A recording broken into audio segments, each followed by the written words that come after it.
आपसे पूछता हूँ ना, केजरीवाल तो बोल एक नहीं, वो केजरीवाल क्या बोला कि हम दिल्ली में 300 यूनिट मुफ्त बिजली दे रहे हैं। कहाँ से आया? उनके हाथ में कहाँ से पैसा आया? बताओ ना आप मुझे, कहाँ से आया पैसा? ठीक है, वो तो आप रसद। एक बात आप भी याद रखना कि केजरीवाल जी जो है, उनकी जो आम आदमी पार्टी है, वो गुजरात में अपना अकाउंट ओपन करेगी और करेगी। एक पेज तो उनसे भरा आता है कि बड़ौदा में ये हो गया, सूरत में ये हो गया, पंचमहाल में ये हो गया, बनासकांठा में ये हो गया, वापी में ये हो गया।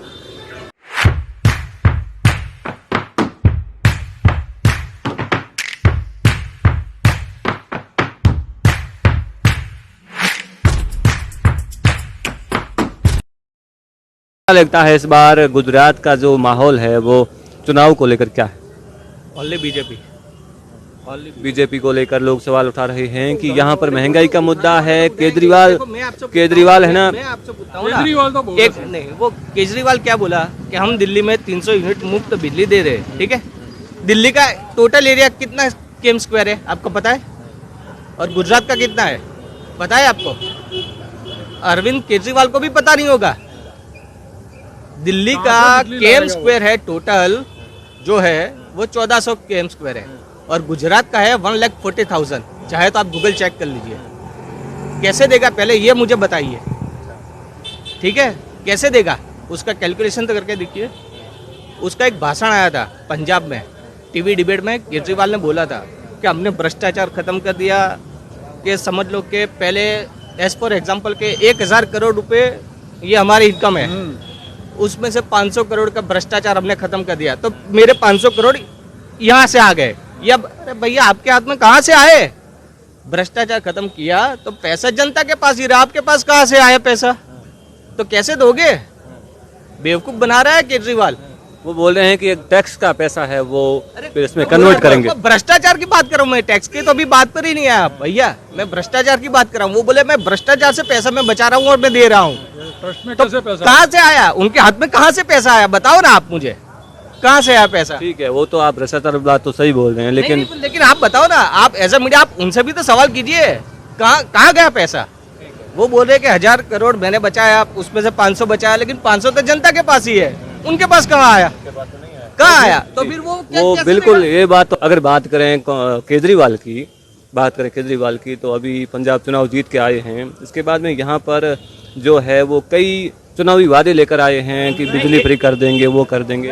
एक बात तो सही है कि एक बात आप भी याद रखना कि केजरीवाल जी जो है, उनकी जो आम आदमी पार्टी है, वो गुजरात में अपना अकाउंट ओपन करेगी और करेगी। अगर बात करें पंजाब की तो कई ऐसे चुनावी वादे जो अभी तक अधूरे हैं, पूरे अधूरे, बहुत सारे अधूरे हैं। तो फिर आपको कैसे विश्वास है कि यहाँ आकर जो केजरीवाल है वो अपने वादे पूरे कर पाएंगे? नहीं, वो पूरे कर पाए कि न कर पाए, लेकिन उनको जो बिजली की बात है, नौकरियों की बात है, सिटी से ज्यादा गांव में आम आदमी पार्टी अब बहुत चलेगी, क्योंकि गांव में जो खेडूत वगैरह जो होते हैं यहाँ पे, मतलब वो लोग पढ़े लिखे नहीं होते, लेकिन उनको तो यही देखना है कि मेरे को 300 यूनिट बिजली ये फ्री देगा, तो वो जाके बटन वही दबाएगा।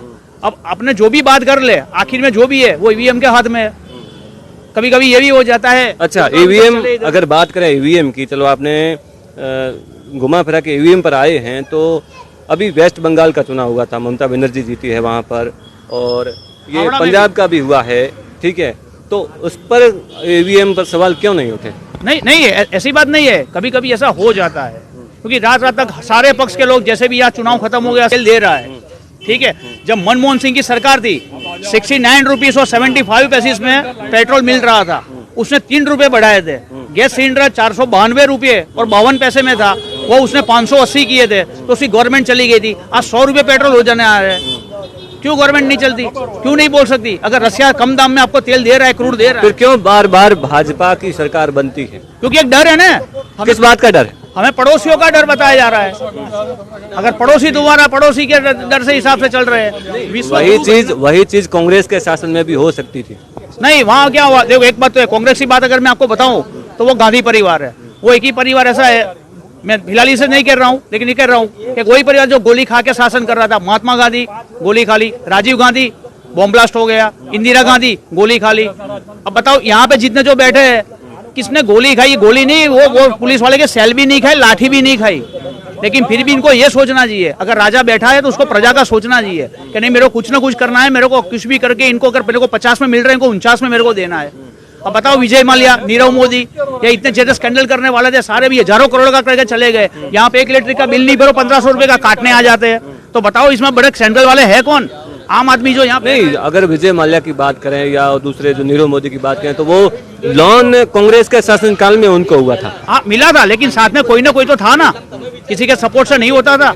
अगर कोई ना कोई तो पूरा ब्लेम अगर बीजेपी पे लगाएं तो वो सही नहीं होगा। नहीं, मैं उनके ऊपर ब्लेम नहीं कर रहा हूँ, मैं ब्लेम नहीं कर रहा हूँ। मैं ये बताओ, उन लोगों को लाओ और उनको बताओ कि हिंदुस्तान का संविधान क्या है, अपना यहाँ का संविधान क्या है। हिंदुस्तान का जो संविधान जो बनाया गया था डॉक्टर बाबा साहब आम्बेडकर। क्या स्थिति है अभी कांग्रेस की यहाँ माने तो क्या स्थिति है अभी गुजरात में?